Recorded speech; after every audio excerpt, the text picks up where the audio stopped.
So, welcome to another unboxing video from theplayersaid.com. My name's Alexander, and today we're taking a look at an older game. So this is Fighting Formations, and it's Großdeutschland Motorized Infantry Division. So, the original game is from 2011, and it's designed by the very unfortunately late Chad Jensen. So, it's just a coincidence that this has all come together at this time. So, basically this game's been around for a while and people love it. We'd never played it or anything like that, but last year the expansion was released and we were sent a copy of the expansion but didn't have the base game. So this has sat on my shelf for a very long time. And then for the GMT sale that just happened, a friend of ours called Mark was very generous and he got a copy on sale for us and just shipped it to us, so we appreciate that very much. It allows us to make this video and to play this very cool game and to honor Chad's memory as well. So we're going to unbox both of these. So obviously it's East Front, we've got Germans and Russians, and then this is Battle for Kharkov, so there's just more in there. So, what we'll do, we'll start with the base game. Now we've got ourselves a 2-inch box, and it is fairly heavy. It's chock full of stuff here, and you can kind of see a representation of some of the counters here. And it's kind of in the middle here, right? It's 6 complexity, which some people see as arbitrary, so it's kind of somewhere in the middle there. 5 for solitaire suitability, which means not really, but you could do it if you needed to. This is a 2-player game, and it's played on like effectively a tactical level. Let's crack it open. Okay, so we have here the Fighting Formations series rules, and this is is it the 2nd edition? Yes, this is the 2nd edition. Okay, good. So you can see here it's got this little purple box that says, "Hey, there's been some changes from previous editions," and those are highlighted in purple boxes. But the rules, these are the series rules. Let's take a look. 22 pages. And this is one of those rule books in the new GMT style where they've just kind of spaced it out a bit more. It's not quite so dense, even though the text, it's a lot of text, but it's not quite so crushed in. There's a lot of white area on here, so it's not as many rules as you might think. Couple of diagrams here and there about what the counters mean. So 22 pages of series rules and a summary of orders. So these are the things that you can do with your units, which should be helpful. Now this is the playbook. This is much bigger. That's that same summary of orders we just had on the rulebook. This is 62 pages. So we have an index, a lot of examples of the rules, things like melee, rallying, direct fire, firing arcs and pivoting. So a lot of examples. This is very good actually, so I'm happy about that. So you read those 22 rules and then this is how you actually do it all. Historical notes. Okay. This is just an OOB. So and there's 10 scenarios. So this is scenario 10. And so these are all the units you've got, and here's the situations and the victory conditions. So there's 10 scenarios. Alright, 4, 3, and that's the majority of this book. How to set it up. And then these are the exclusive rules for this base game. Okay. So we've got those 22 regular rules, then there's some rules for mechanics, it looks like. The various terrains included in this game. Using passengers, smoke munitions, LMGs, artillery, anti-tank rifles.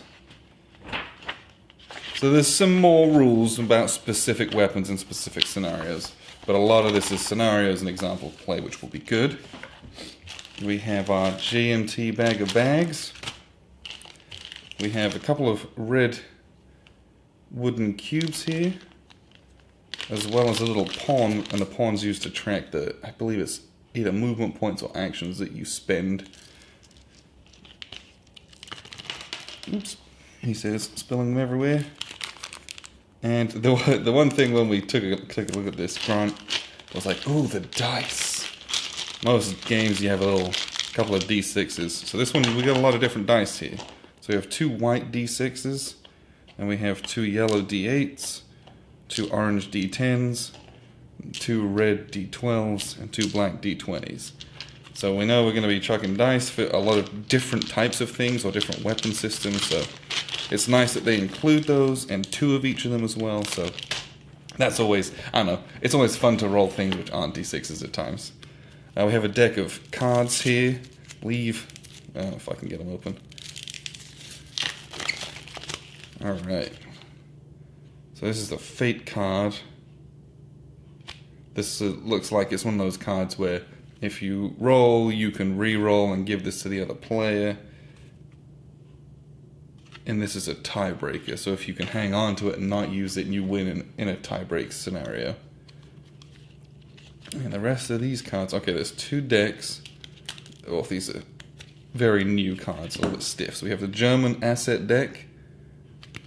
And yeah, these need to be kind of separated and broken, and some of these are stuck together.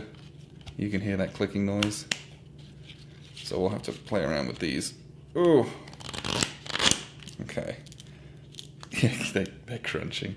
Alright, so there's a German asset deck, and it tells you to do different things. I don't know if you draw these, or if you get them based on a scenario. Stuka dive bombers, anti-tank rifles.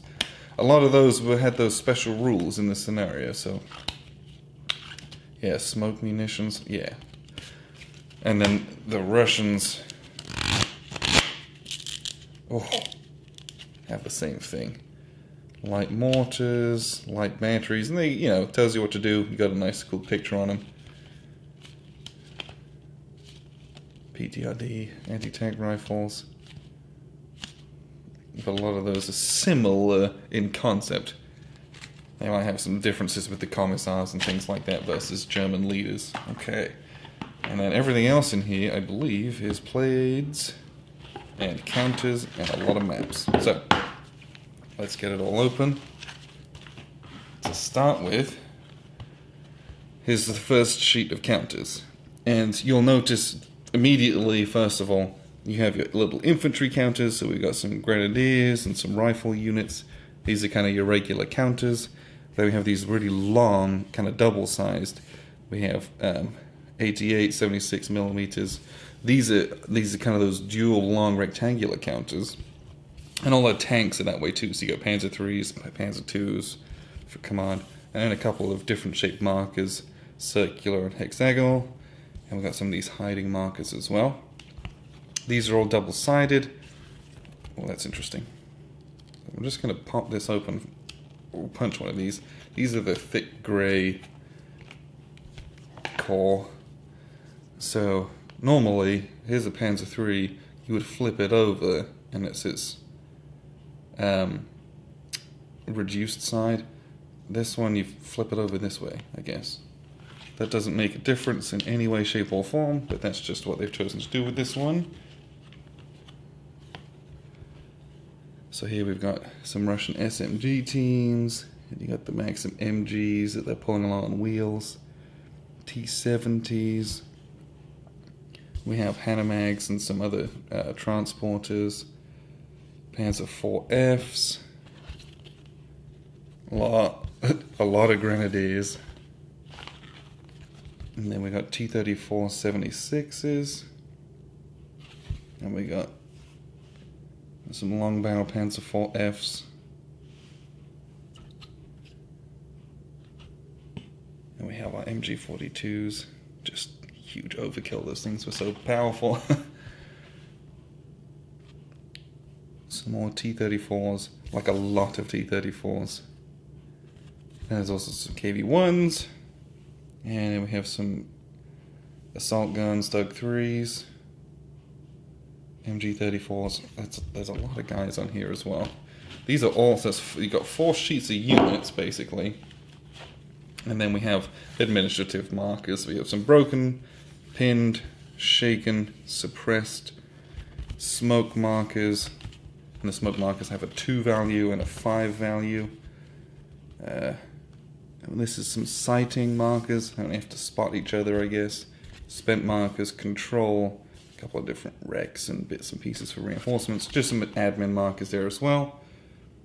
And on the back of these ones, we have broken, and then on the back side we have like panicked and stunned, immobilized. So those are all the admin markers. So you got yourself, I mean, it's not a small game. You got 5 sheets of counters there. Although some of them are those bigger ones that we'll have to put in the baggies probably. Then we also have here the various play aids. So there's 3 of them. Okay, let's see what we got. So this one is the fold out. This is not Combat Commander, but if you've played Combat Commander, this is... it can look similar. You know, it has like a fold out with the little initiative and victory point track and things like that. So you have a time track, initiative track. I think victory points are tracked on this swing as well. And then you've got an order matrix. But that's going to go off to the side of whatever board you're playing with. And then these other 2 are the play aids. So we have what the different markers do. You have some kind of front arc or flank arc. And mnemonics so you can remember who's shooting where. Direct fire attacks, special actions. On the back we have ourselves aircraft and artillery and what they're fighting against. I think you might roll percentiles. Oh, targeting and accuracy looks like you have different dice for those. And a whole barrage procedure that you'd go through. And then lastly, this play aid, terrain effects chart. And then we have melee tables. And it looks like the Germans' melee table is bigger. Either they have more units that can melee, I guess, rather than anything else. So the last thing we have here are the maps, and the game has 4 maps, I believe. I don't want to jinx it, but each of these is double-sided. So, this is one of your maps. This looks like a very normal, kind of a GMT style map, with the caveat that these hexes are very big compared to other games. We'll take Combat Commander for example. Those hexes are much smaller. Most other games use smaller hexes than these. And partly that's to do with those big rectangular counters that they gave us. So let's just pop out a little anime here. So the whole rectangular, let's get it where you can see it. The whole rectangular counter fits in the hex facing any orientation. So that's partly why you've got these bigger hexes. But other than that, you know, you've got your buildings on the roads, forests, rivers. It's something that's going to be very familiar to you. So this is map number 6, and this is a big full-sized 22 by 34. On the back of it, here's map 7 and 8. You can see these are 2 separate, smaller scenario maps. Let's see if I can't get that glare out of the way. These are quite glossy maps, as you can see from the reflections here. Let me hold that up for you. So this is map 7. And then we have on this side map 8. It's a little big wheat field and a small hamlet over there with some what looks like marsh or swamp.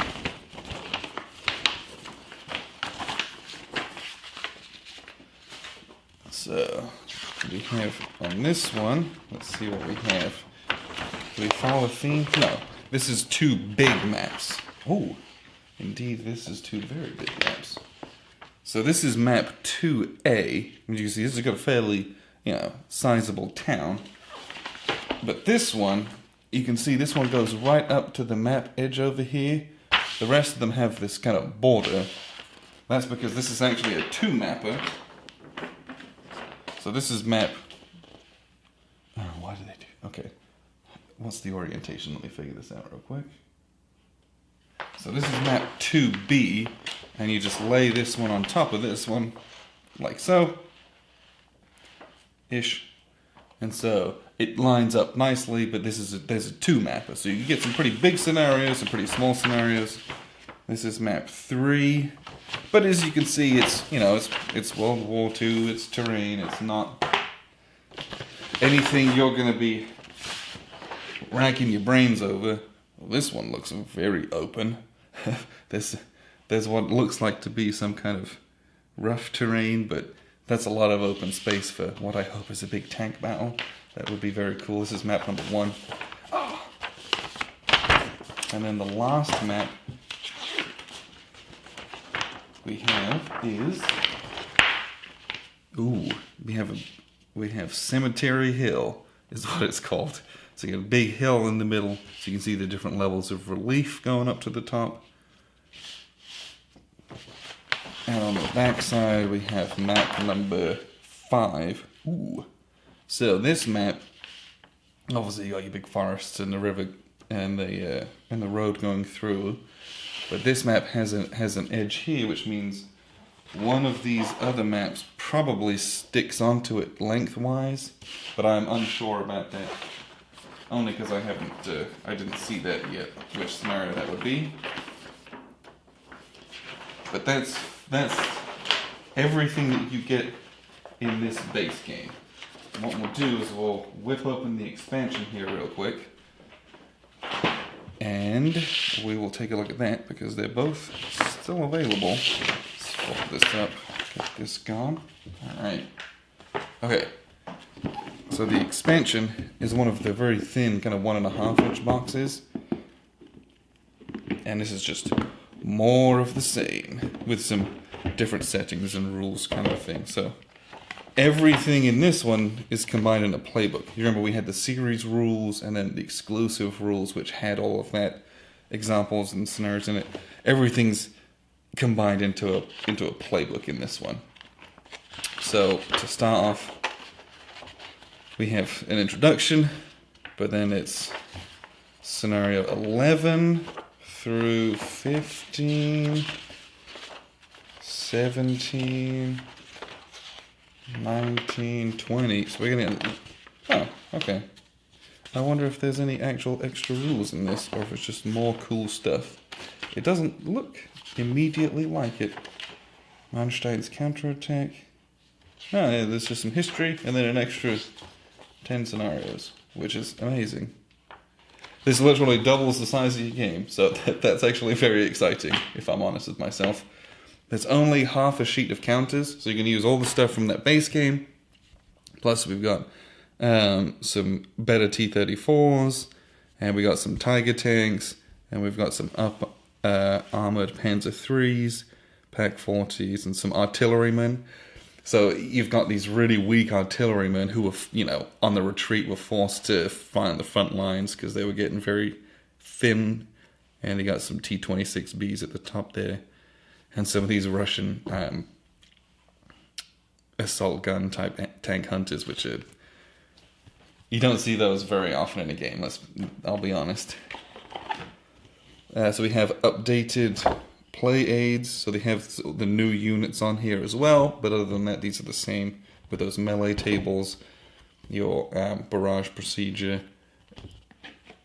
They include 2 of these, which is very nice of them to do so each player can have one handy, so you have to share one, because the base game only had one of those. And the rest of this, as you guessed, is maps.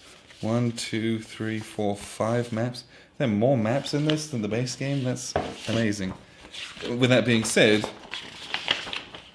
map 14, is this 14 and 18? These are only half a map sheet, so to speak. But you have a much larger relief across the whole map on this one. And on this side, you got a field.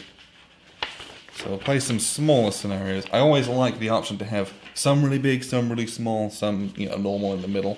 It just gives us some freedom of, if I've got time constraints, I can still play this game, but I can do a short scenario. If I've got all day, I can play a really big one. Flexibility in a game to me is always a positive. This is map number 12. And on the back side, we have map number 10. But again, very clear artwork, very little confusion. Everything in this game, at least maps-wise, is very well defined. and you'll see each of these very large hexes has a white center dot in it. It's kind of hard to see in this lighting, but center dot to center dot, so you're not muddling around. You know, this is forest and it's up the hill. Even though the hill goes through the hex, oh, this part of the hex, it's still center dot to center dot. So we're not going to worry about anything confusion-wise with the terrain, at least. So we've got a little hamlet on this one, another big hill on this side. Hopefully we're charging down hills in assault. Heaven forbid you have to charge up the hill on assault. That would not be good. And then in here we have some more spaced out buildings in a big hill. So it looks like this one has a lot more in the way of levels of terrain. I felt like some of the other maps in the base game were a bit more kind of flat, and you didn't worry about the terrain so much. This one is definitely... Here's a hill. Okay, this is the last one. So this is another half-sized map sheet. So paper-wise, it's the same amount of paper as this, but one of the maps is cut in two, so you've got 5 map sheets, technically speaking. But yeah, those are all the maps. This is a game which people love it. They really do. And so I've had this expansion sat on my shelf for a very long time, unable to play it. And we've just had other games, and it's kind of just laying by the wayside, not really as a priority.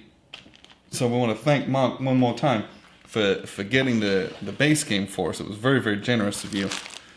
And we will get this played and let you know what we think of it.